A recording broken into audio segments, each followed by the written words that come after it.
A young man requests the company of a young woman. She misunderstands the invitation.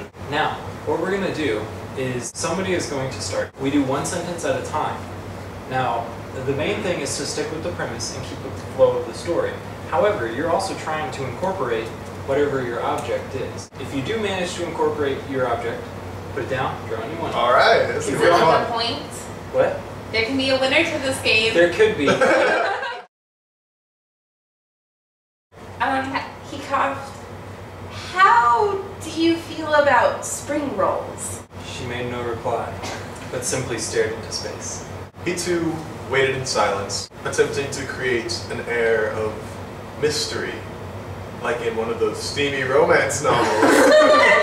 She thought of the promise she had made to her boyfriend at home, that she would come home safely soon. Finally, he continued, "If you don't like spring rolls, I have some really good pumpkin juice back at my house." She made calligraphic doodles on her napkin with a bronze fountain pen, but still made no reply. Calligraphic? Calligraphic? No, calligraphic. Calligraphic. Is it calligraphic? Calligraphic? Calligraphy. It's calligraphy, so it'd be calligraphic. Calligraphic?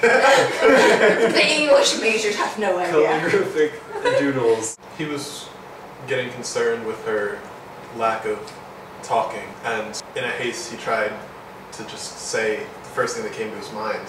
I mean, if you don't want any pumpkin juice, we could go raccoon hunting. She looked over at him with an odd look in her eyes. "I like pineapples." Pineapples, he asked. "Well, if we were to go raccoon hunting, I bet we could gaze at some stars." She made no response to the idea of raccoon hunting, but her expression was enough to pierce the chainmail that surrounded his feeble heart. Again there was an awkward silence, and as a last resort effort, he began laughing uncontrollably. As he continued to laugh hysterically, the woman made the observation. He reminded her of Ryan Seacrest. Upon the realization that this man was an awful lot like Ryan Seacrest, the young woman could not help but wonder if he was wanting to invade her kiwis with his spring rolls. Rolls? Why did I make a plural?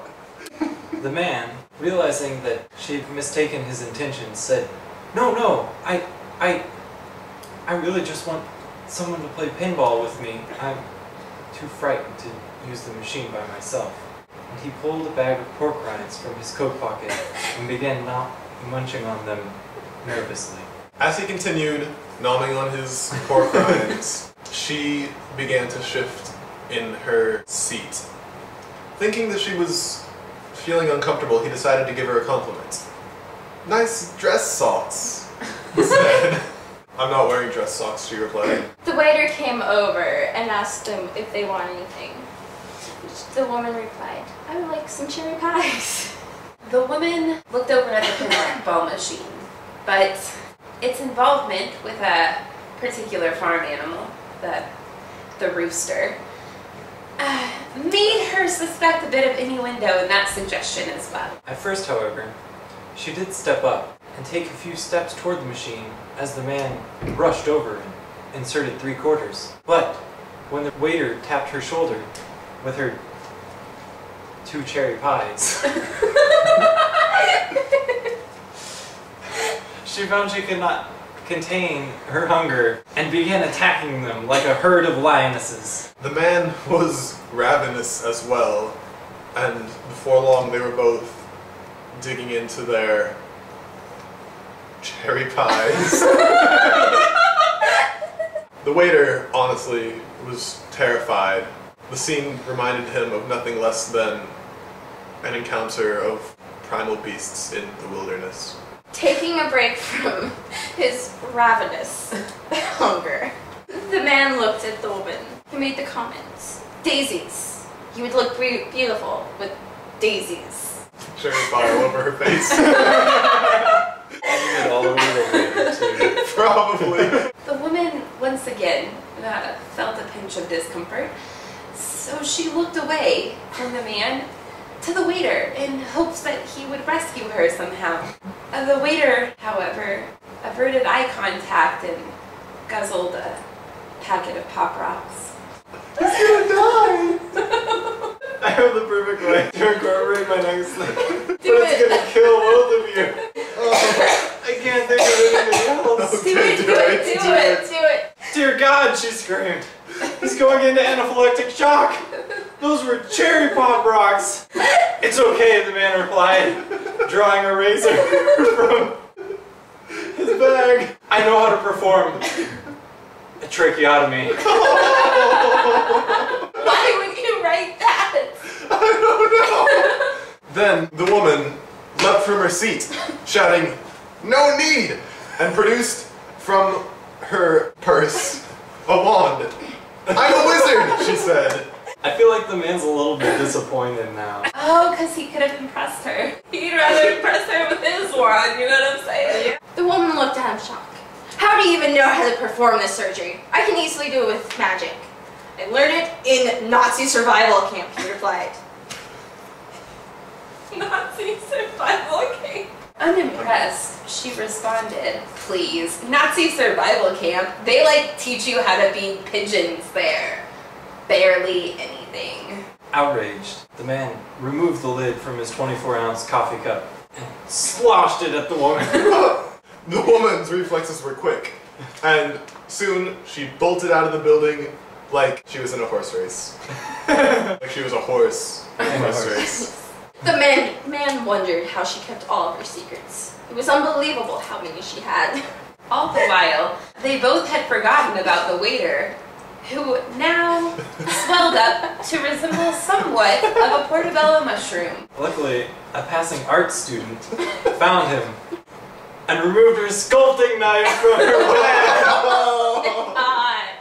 Luckily, the waiter was wearing his best running shoes and quickly followed suit in the woman's tracks. The man looked around. Both the woman and the waiter had ran away. There's this crazed art student with their sculpting knife out. And he wondered, where the hell am I going to get my root beer now? The man had given up on his original woman. So he looked to the art student and said, "How do you feel about night swimming?" I think it's funny as he says this all with cherry coming out of his face. She's an art student. The art student, noticing the man for the first time, became incredibly timid and pulled a puppet from her bag to do her speaking. "I haven't ever been swimming at night," the puppet replied. "Well, you should try it sometime," he said, trying to sound sultry. She blushed and pulled out a stick of chapstick. What's the verb for chapstick? Spread. Attractively smear the chapstick across her lips. She then replied, only if I can draw you. Ooh. Ooh. Yay! Yay! Cameron walked into the cafe, tripping over his shoelace for the third time that morning. The premise for the game we played tonight was a man is trying to request the company of a young woman who misunderstands his intention.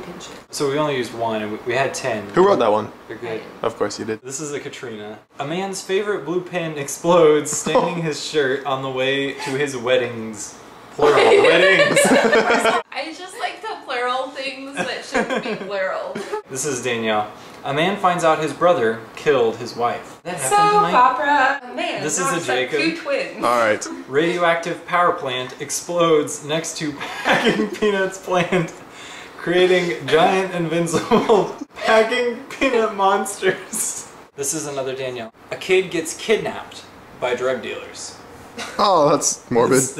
Okay, this is another Jacob. After having gone missing for weeks, a man swims to the surface of the ocean and explains to a fisherman that he can breathe underwater. This is a Nash. This is what I'm most proud of. A group of Mayan occultists discover time travel. This is my other one.